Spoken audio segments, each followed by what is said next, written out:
Based on the news reports and speeches that I hear coming from the USA to Europe, when we talk about equality for gay people and civil rights, the only way to get what gay people need is to be civil, have discussions, bring people to the table and unify and be nice to each other.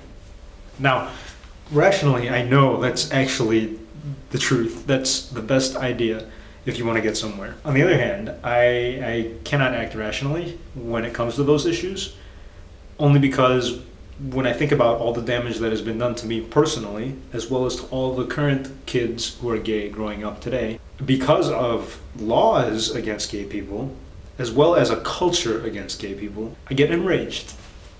I get really, really, really angry. I had a discussion with some friends the other day and I just got red in the face talking about it.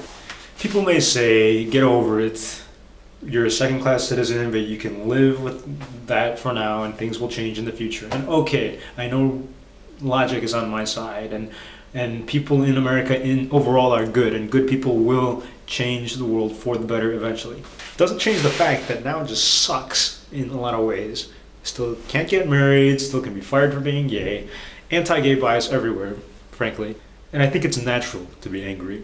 It's okay, especially for me. I'm not that old, I haven't matured that much. Of course I want my instant gratification. I'm a generation from video games and the internet. We have a history behind us where we know about Japanese internment and slavery and women's not having the right to vote and all these things. We have that in our heads, our collective heads, our collective experience. So I believe that things will be right eventually. But I also know that things do not change unless people make it so. Those people need to be the diplomats who can speak clearly without stuttering with anger when they think about these things. And that person, that's not me.